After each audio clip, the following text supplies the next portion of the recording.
નમસ્તે વિદ્યાર્થી મિત્રો, આજે આપણે ધોરણ 12માં ચેપ્ટર 1 સૂચકાંકમાં 1.3 સ્વાધ્યાયનો ત્રીજો દાખલો જોઈશું. નીચેની માહિતીને આધારે વર્ષ 2014ને આધાર વર્ષ લઈ 2015 માટે લાસ્પેર, પાસે અને ફિશરનો સૂચકાંક ગણો.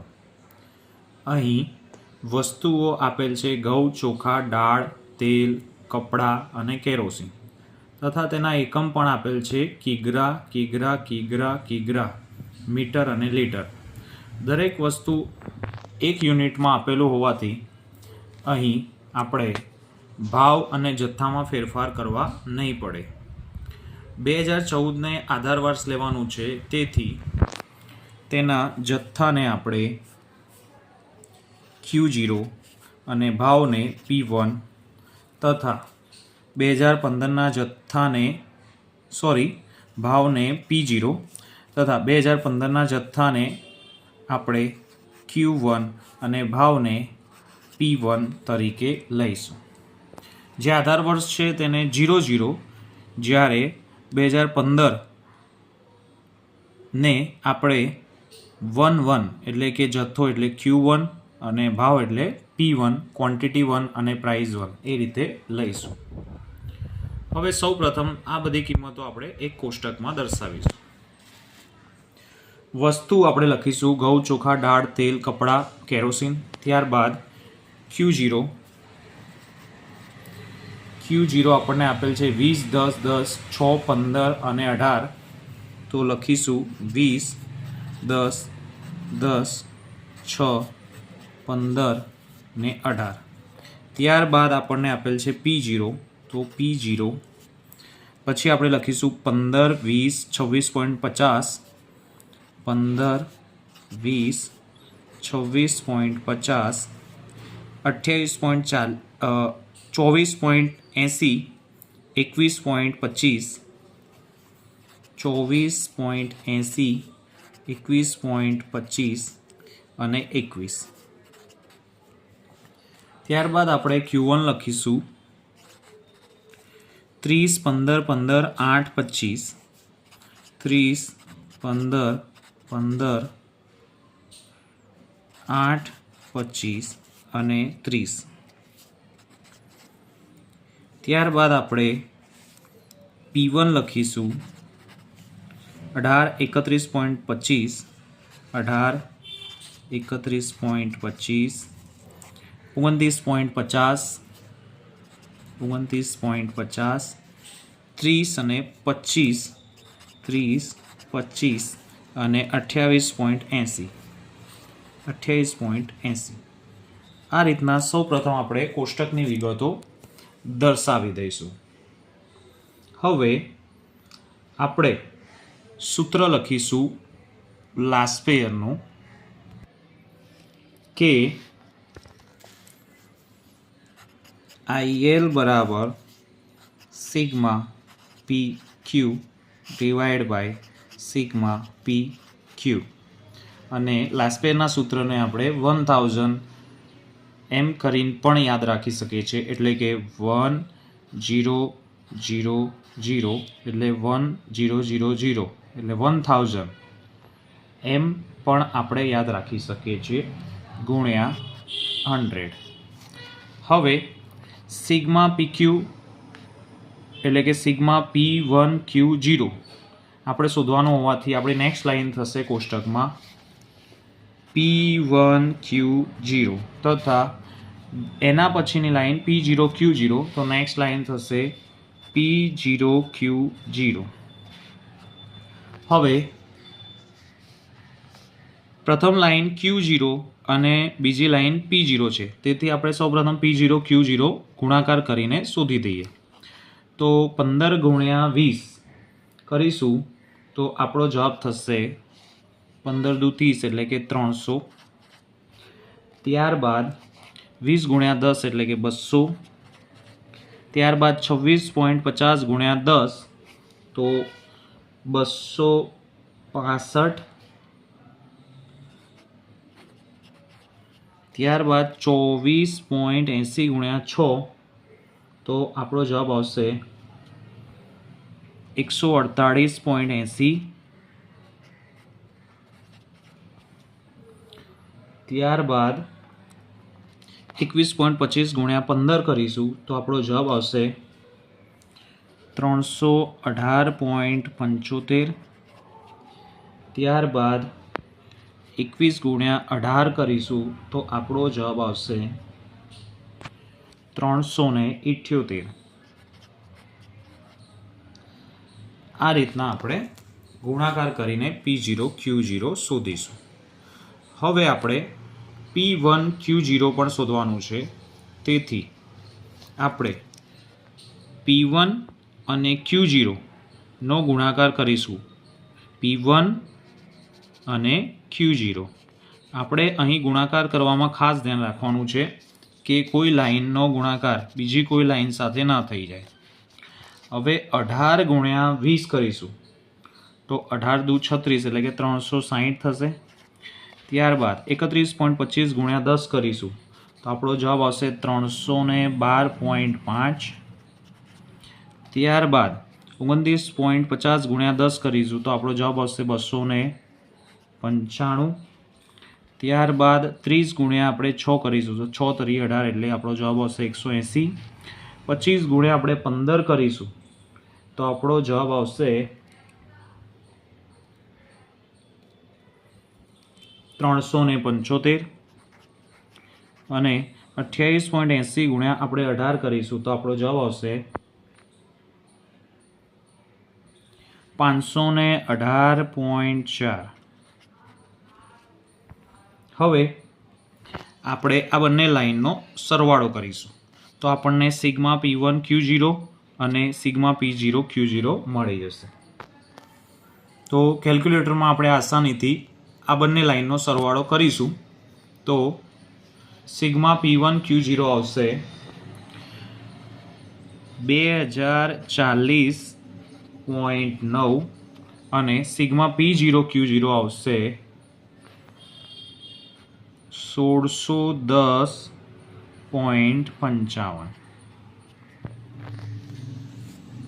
હવે આ બંને કિંમતો આપણે સૂત્રમાં લખી દઈએ કે sigma P1 Q0 2040.9 divide by 1610.55 into 100. હવે આપણે 2040.9 ભાગ્યા 1610.55 કેલ્ક્યુલેટરમાં કરીશું તો આપણો જવાબ આવશે 1.2672 ગુણ્યા 100. ત્યારબાદ 1.2672 ગુણ્યા 100 કરીશું તો આપણો જવાબ આવશે 126.72. 100ની જોડે ગુણાકાર કરવાથી આ પોઈન્ટ બે સ્ટેપ અહીંયા આવી જશે એટલે આપણો જવાબ આવશે 126.72. તેથી IL થશે આપણું 126.72. ત્યારબાદ હવે IP આપણે શોધીશું એટલે કે પાસે. તો IP બરાબર sigma PQ divide by sigma PQ into 100.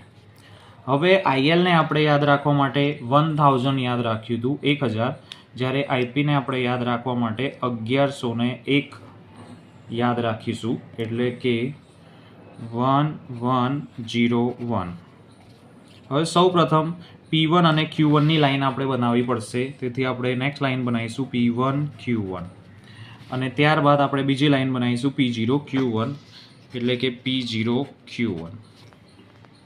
હવે P1 અને Q1નો આપણે ગુણાકાર કરવાનો છે તો આપણે જોઈ લઈશું કે Q1 અને P1 ક્યાં છે અને એ બંનેનો ગુણાકાર કરીશું. 30 ગુણ્યા 18 તો આપણો જવાબ આવશે 540. ત્યારબાદ 15 ગુણ્યા 31.25 તો આપણો જવાબ આવશે 468.75. ત્યારબાદ 29.50 ગુણ્યા 15 કરીશું તો આપણો જવાબ આવશે 442.50. ત્યારબાદ આપણે 30 ગુણ્યા 8 કરીશું તો 8 તરી 24 એટલે કે 240. ત્યારબાદ 25 ગુણ્યા 25 એટલે કે 625.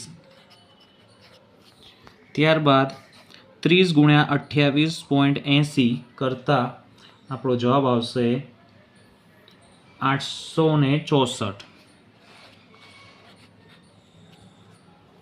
હવે નેક્સ્ટ લાઈન આપણે બનાવીશું P0Q1 એટલે કે P0 અને Q1 ગુણાકાર કરતી વખતે ખાસ ધ્યાન રાખવાનું છે કે કોઈ લાઈનનો ગુણાકાર બીજી કોઈ લાઈન સાથે ન થઈ જાય. હવે P0 અને Q1 નો ગુણાકાર કરીશું. 15 ગુણ્યા 30 એટલે 15 તરી 45 તો 450. 20 ગુણ્યા 15 15 દુ 30 એટલે કે 300. ત્યારબાદ 15 ગુણ્યા 26.50 તો આપણો જવાબ આવશે 397.50. ત્યારબાદ આપણે 24.80 ગુણ્યા 8 કરીશું તો આપણો જવાબ આવશે 198.4 એટલે કે 40. ત્યારબાદ આપણે 21.25 ગુણ્યા 25 કરીશું તો આપણો જવાબ આવશે 531.25. અને ત્યારબાદ આપણે 21 ગુણ્યા 30 કરીશું એટલે કે 21 તરી 63 તો આપણો જવાબ આવશે 630. ત્યારબાદ આપણે કેલ્ક્યુલેટરની મદદથી આ બંને લાઈનનો સરવાળો કરીશું તો આપણને સિગ્મા P1 Q1 અને સિગ્મા P0 Q1 મળી જશે. સિગ્મા P1 Q1 નો સરવાળો કરતા આપણો જવાબ આવશે 3180.25. જ્યારે સિગ્મા P0 Q1 નો સરવાળો કરતા આપણો જવાબ આવશે 2507.15. હવે આ કિંમતો આપણે પાસેના સૂત્રમાં લખીશું.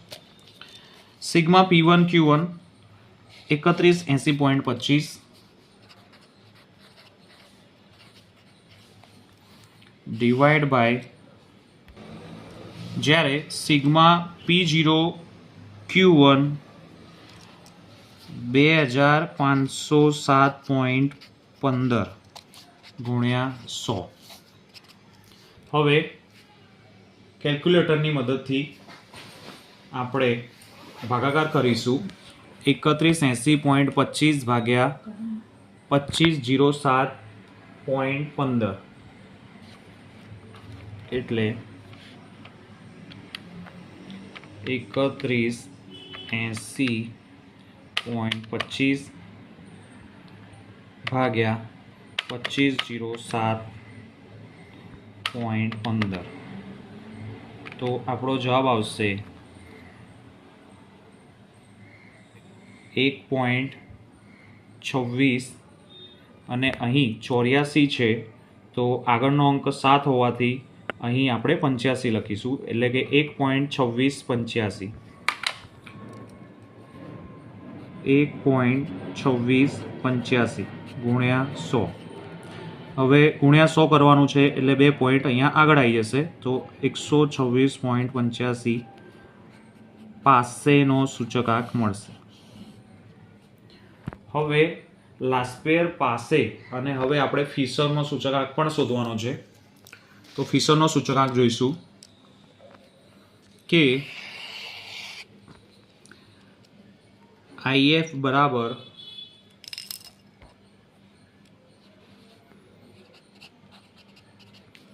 √IL into IP. હવે વર્ગમૂળમાં IL તો IL નો જવાબ આપણે શોધેલો છે 126.72 ગુણ્યા પાસેનો સૂચકાંક આપણે શોધેલો છે 126.85. હવે આપણે 126.72 ગુણ્યા 126.85 કરીશું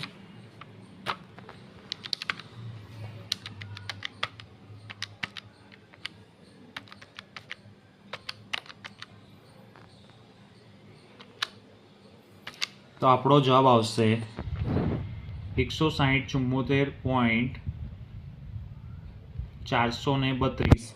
તો આપણે લખીશું વર્ગમૂળમાં 160.432. ત્યારબાદ આનું આપણે વર્ગમૂળ કાઢીશું. તો 160.432નું વર્ગમૂળ કરતાં આપણો જવાબ આવશે 126.78. 126.78. તેથી ફિશરનો સૂચકાંક થશે 126.78.